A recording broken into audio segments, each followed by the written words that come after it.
Episode 3 Jane's Legacy, the Jane Goodall Institute.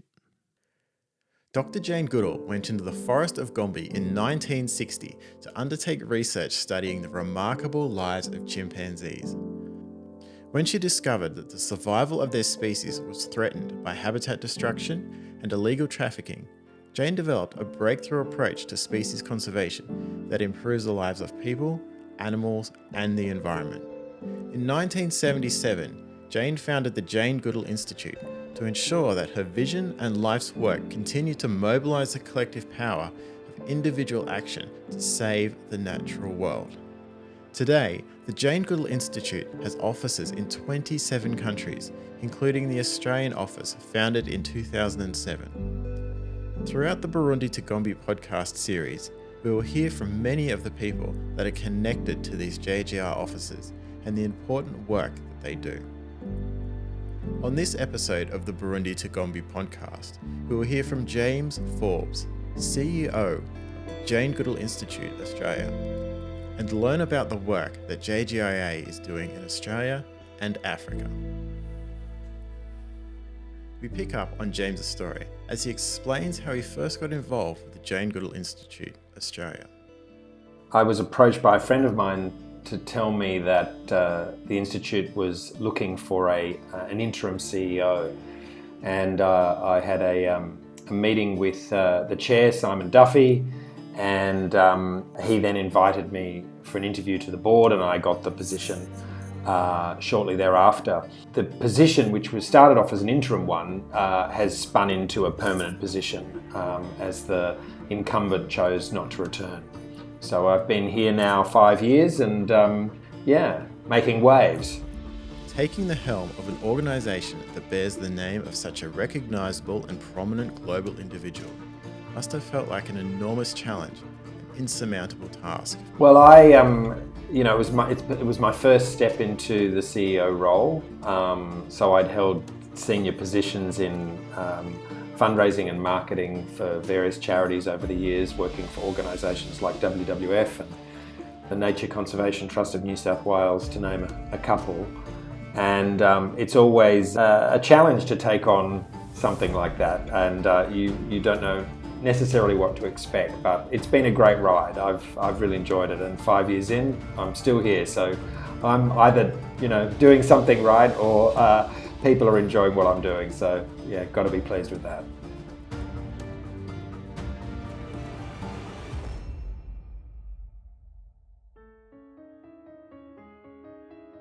Over the years since her groundbreaking work in Gombe, Jane Goodall's name has been closely associated with chimpanzees and conservation in Africa. This is still central to the work of the Jane Goodall Institutes around the world, but just like the Jane Goodall Institute in Australia, as James explains, there's so much more happening than just chimpanzee research. The other work we do is through our youth program, which is called Roots and Shoots, which Jane started also in Tanzania, as it turns out, in 1991. So we're just over 30 years old with that program. We're now in more than 60 countries. It's a grassroots program that inspires young people to take action for animals, people, or their local environment by starting local projects that mean something to them. In 2022, at the Transforming Education Summit, when speaking about education for young children, Jane Goodall said, "What you love, you want to protect." She was talking about inspiring the next generation of young people to become lovers of nature and future conservationists. As James explains, education and knowledge are central to the work of the Jane Goodall Institute in Australia. Education takes many shapes and forms. Obviously, there's the typical, curriculum-based school education, but there's all sorts of other ways that we can teach and learn as we go through life about the world around us. And something that is central to the work we're doing at the Jane Goodall Institute Australia is fostering a connection to nature through education. It's something that we're very proud of, something we're building out and have been working on over the last 4 years has been the Resource Box project for schools across Australia, which reaches 4,000 schools across Australia to teach kids about conservation and the environment and what they can do in their little corner of the world. But also, obviously, in Africa, we have a really significant program in Uganda that we run, which is a girls' empowerment program, which is all about keeping girls in school and supporting them with education around feminine hygiene and the like. And that has a very important role to play in reducing the impact on natural resources, because obviously if girls get an education and go on to graduate and advance their own futures in that way, then the impact on the local forest resources that chimps and many other species rely on are lessened by that process. Before we started recording, James excitedly let me know about a brand new education program from JGIA called Rewild Your School.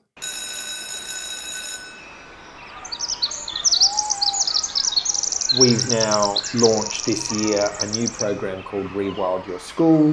It's aimed at years 5 and 6. It's a term-long curriculum-aligned, step-by-step program that takes a classroom through identifying a local champion animal, an animal that's probably likely to be fairly endemic to that school's community, because we want them to be able to find it.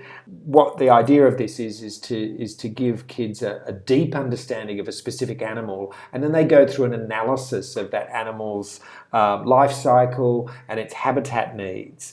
And they go through an assessment, an analysis and a survey, and learning the process in a sense that an ecologist would go through themselves as an adult.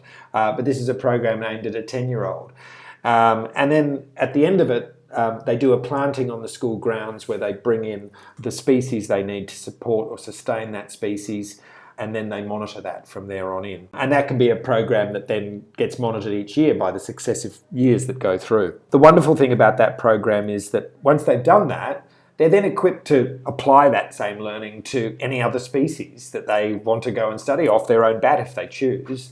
One of the things that we really try to invest in our programs is this idea of youth agency, the idea that you give them some tools and inspiration and then let them go. That the problems out there in the world that need solving can sometimes be solved by surprising individuals. And we have faith and hope, and it's one of Jane Goodall's reasons for hope, as she's described in her most recent book, that young people, their capacity to innovate and to think differently about the problems that they're facing, mostly because they're very galvanized to think about them. They're galvanized because, unlike my generation or my parents' or grandparents' generation, they weren't worrying about whether or not the civilization they were a part of was going to collapse all around them because of the future impacts of global warming and biodiversity loss. So these are things that are channeling these young people's minds. But what that's doing is it's creating what has been described in the academic literature as eco-anxiety. And the Lancet published a paper recently indicating that as many as 84% of young people could be experiencing eco-anxiety. And that's very concerning for us, because the last thing we want is a world where young people are giving up, where apathy overrides action, and that they think, what's the point? What is the point of leaving school, graduating a degree and pursuing some wonderful career if there isn't a planet to inherit? And so I'm very much of the view that why we're doing what we're doing is about targeting that process. And what's really interesting about that is that some of the government agencies, the philanthropists and the corporates are sort of scratching their heads and going, well, is this really a problem? Why should we care about it? Well, I'm telling you, they need to care. Everyone needs to be caring about this problem, because it's just going to grow in scale and scope, and that's going to have a negative effect unless we address it. And that's what we're seeking to do. We're seeking to address eco-anxiety through the production of educational resources and programs that connect young people to nature, to understand local biodiversity, to understand the world that they live in, so they're galvanized to take action, that they have a semblance of hope that if they do something, that they will have a future.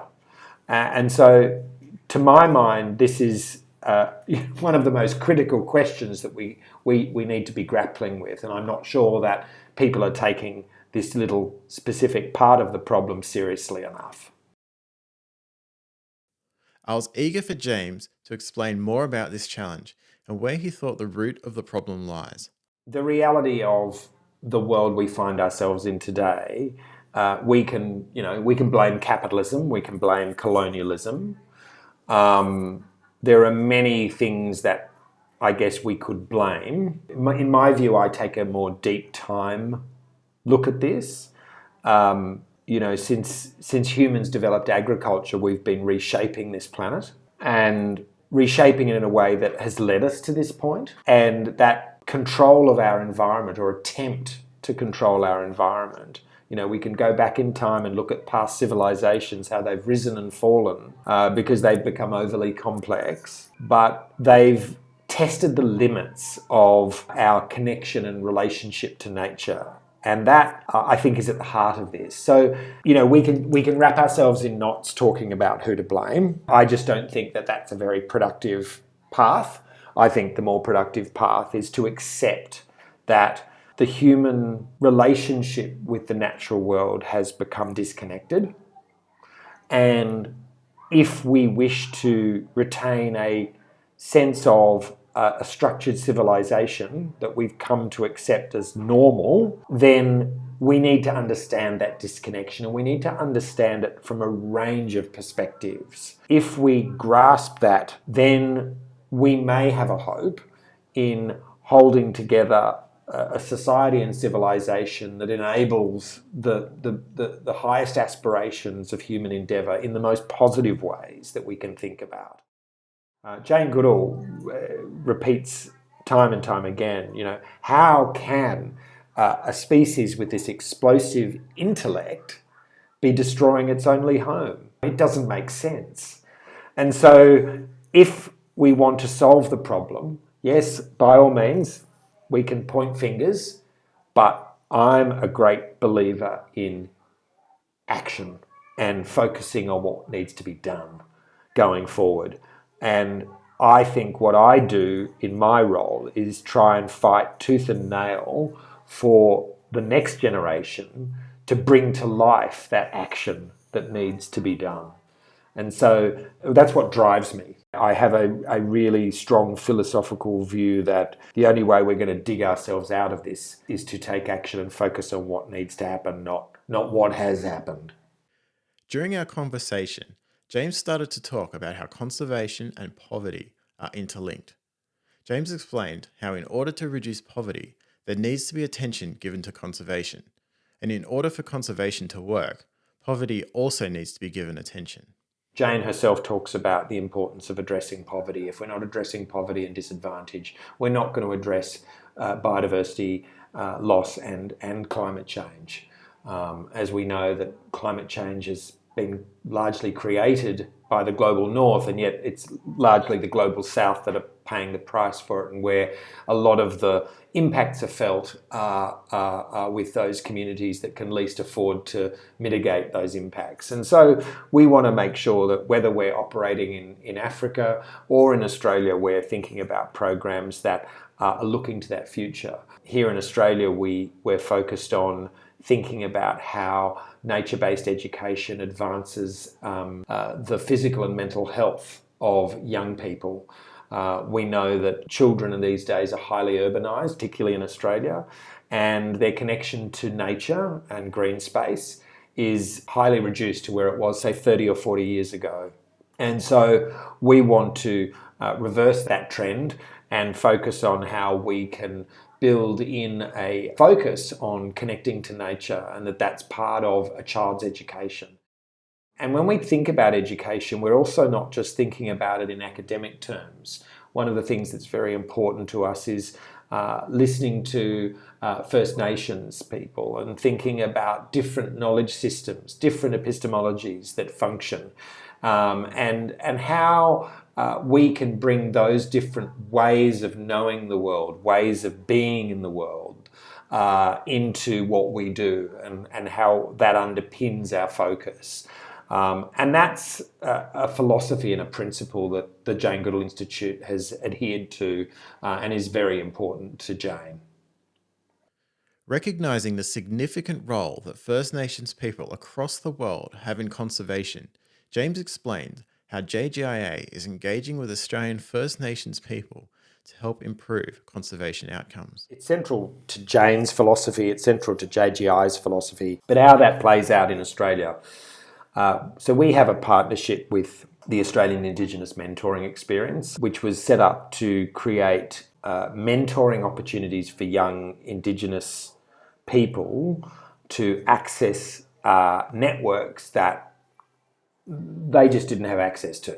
And the idea was to, bring people in from the margins into this centre that has been, let's face it, dominated by Europeans, by and large. Let's put it that way. And so, that's about AIM playing with the system that they're facing, but AIM's intention is far greater than that, and one of the things they've established is called the Imagination University. And the Imagination University is all about building out what's called a relational network, one that is very different to a social network that we have come to know and, let's face it, loathe because of the destructive power that some of these social networks like Facebook have had on democracy, on relations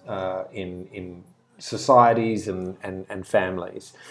And so this Imagination University is one where it's seeking to build unlikely connections times 5 for marginalised and disadvantaged communities.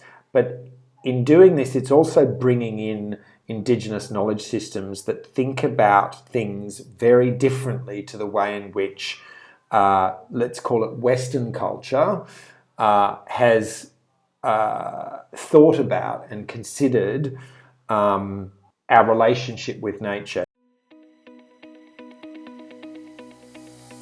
Did you know that the Jane Goodall Institute has offices around the world? Be a part of a global community helping to protect nature and promote conservation. Visit the Our Global Presence page at janegoodall.org to find out more.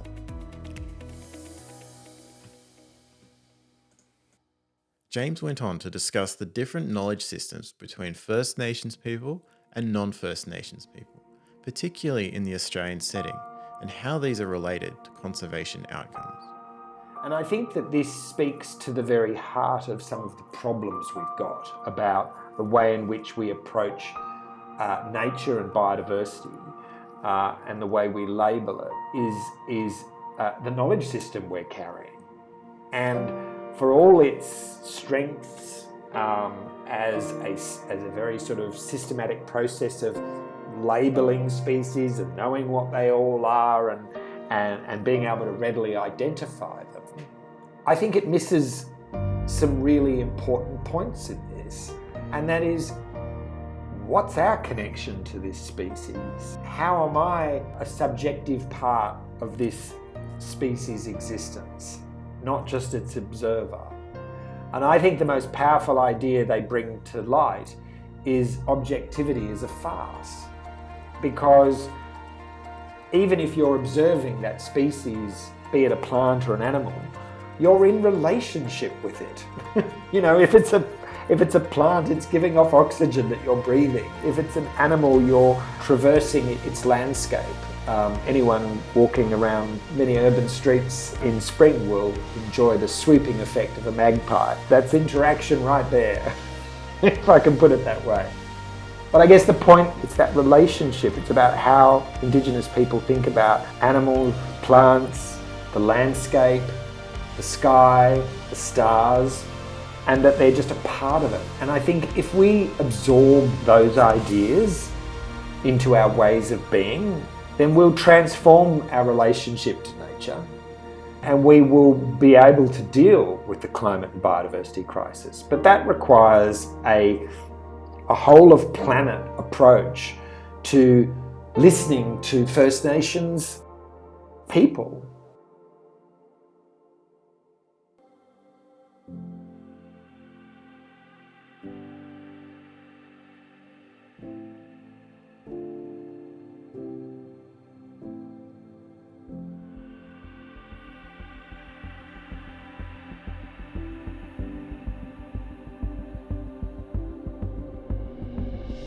It was time to head back to Africa and learn more about JGIA's current work in the region.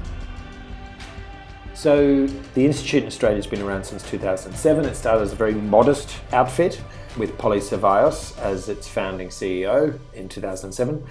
It started off in terms of the Africa programs with a partnership with Taronga and supporting the Chimpunga Sanctuary, which is the largest chimp sanctuary in Africa and the Republic of Congo. It sits on the west coast on the Kwilu River and is home to hundreds of chimps, many of them orphaned by the illegal wildlife and pet trades, and plays a central and very important role in giving hope to some chimps that have had a very difficult path. And we would love not to need a sanctuary, and it would be wonderful that this was not needed, but it is, and it plays a really important role. So Taronga Zoo, Taronga Conservation Society as it's known, has played a long and substantial role, and I just want to make mention of them here because they also provide us with office space on site in Sydney, which is very generous of them in addition to the financial support they provide towards the work we do in Africa. But in addition to Chimpunga, we continue supporting the work at Gombe Stream Research Centre. So that continues today under Dr. Deus Majungu and a team of Tanzanians. And we support a girls' empowerment, girls' education project in Uganda, in many villages where we are contributing to the process of keeping girls in school, teaching about feminine hygiene and so on. And that project's been growing and receives quite significant financial support from major donors and from some foundations here in Australia. That's been the focus of our Africa work for probably the last 10 to 15 years. What we're seeking to do now is to pivot a little, and that's where the Burundi project comes in. We're looking to expand into both Burundi and Rwanda. And to that end, Burundi, we're working with a local NGO there to support some captive chimps in a government facility that's underfunded in Bujumbura, which is called Musée Vivant. But that's a starting point for us. We want to expand beyond that facility into field conservation in Burundi. And the reason why that's important is Burundi is to the north of Tanzania, and what would be brilliant and what we're trying to achieve in terms of a longer term ambition is a conservation corridor that would connect the chimps at Gombe with chimps in Burundi. It's not a program for the faint-hearted. There's a lot of challenges because there's a lot of infrastructure and economic development that's going on, as it should, but one of the things is how do we balance that economic aspiration with the needs of wildlife and biodiversity. Yes, it's important, but it's going to be a real challenge. And then finally, we're just exploring the development of a conservation action plan with a group of chimps with Nungwe National Park in Rwanda. With all the great initiatives that JGIA and other offices from around the world are leading, I was interested to hear about James's strategy for ensuring longevity and success of JGIA, and how he is future-proofing JGIA from resource stresses such as funding availability. I'm future-proofing it with great difficulty. One of the ways that charities get criticised is spending money on admin, which is really just another word for overhead or indirect costs. And for anyone listening that thinks admin is a waste of money, then if I don't have money to spend on admin, then I can't pay staff and I can't keep the lights on and I can't pay our volunteers insurance, I can't pay superannuation. There are many things I could rattle off that I need to spend time on. I need to pay qualified people to do. Often charities get criticised, oh, why can't you just operate on volunteers? Well, that's come and work in our organisation. I'll I'll show you why that's impractical, including what employment law has to say about that. So there are lots of challenges for charities. At the end of the day, a charity is a business. The only thing that separates a charity from private sector business is that we don't distribute our profits to members or shareholders. That's the only difference. On every other measure, we are subject to the Corporations Act. We cannot trade insolvently. Our board members are subject to the same rules and regulations that the directors of any other large company that you can think of are subject to. And if we don't adhere to those rules, we will go out of business. It's as simple as that. And a charity is a business. That's something that I say time and time again, and it needs to be understood. In our conversation prior to this interview, James told me how difficult it is to secure funding in the Australian market at the moment. Fundraising market is very competitive. There are a lot of players. There are something like 600,000 NGOs in Australia. It's a frightening number. The competitiveness means that it's harder to secure those dollars, whether that's from some of the big financial services firms like JBWere or Perpetual Trustees, and they sit on like an eye-watering amount of capital. I think Perpetual Trustees has about 3.5 billion under management, and they distribute about 100 million of that every year. Now, I'm not terribly good at arithmetic, but I think it's about 0.03% is distributed to charity. So we have a structural problem where philanthropic wealth is invested, the corpus of that investment is invested on the money market, and the returns on that are then distributed out. I have a problem there because if you're distributing 0.03 and if you've got a half-decent financial advisor, you should be generating about a 5 to 10% return on average on your investment.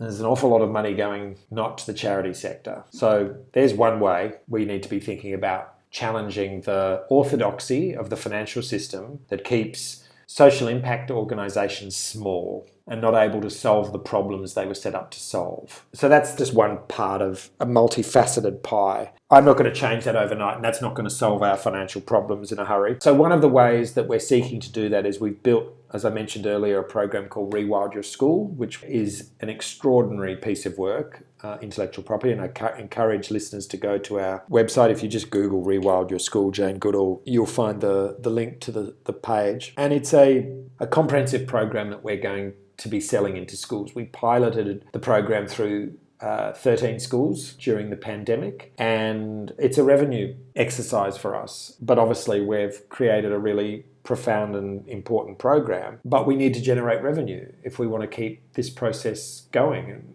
And really, we in some ways are just scratching at the surface. I think no charities, even some of the big charities, even the WWFs and the Greenpeaces are going to solve these problems because we don't have access to the kind of levels of capital that the private sector do. And unfortunately, money currently makes the world go round, although it's not doing a terribly good job of it. If the people that are sequestering large amounts of wealth actually want a future for their own children or grandchildren, they'll be doing a bang-up job of giving it away, not hoarding it. And there are some great exemplars of philanthropists who are doing that. And I applaud those that are actually giving away their billions, because no one needs $1 billion, let's face it. I don't want to come across as being critical of aspiration and wanting to do well. I think I do pretty well in life, and I don't have a lot. And so I think it's that idea about, what's a happy level of aspiration as opposed to a kind of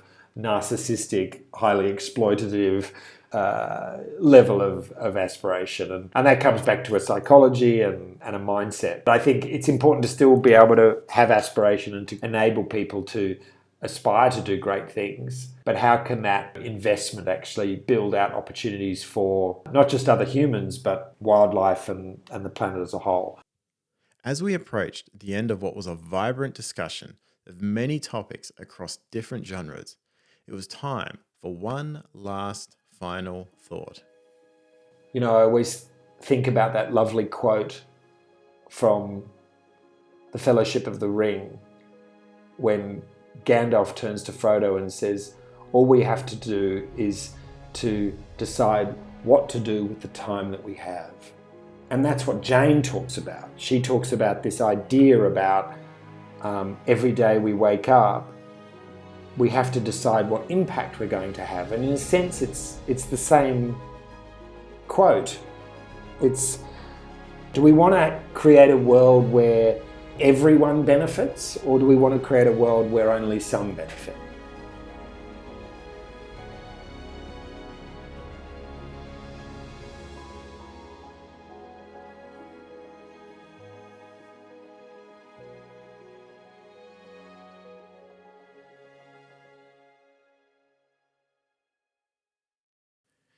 This podcast was produced by me, Dr. Paul Harvey. I want to extend a huge thanks to all of the guests and those people that have worked behind the scenes to make this podcast possible. Please share your feedback, questions or comments to paul@docpjharvey.com. You can find more of my work by visiting www.docpjharvey.com.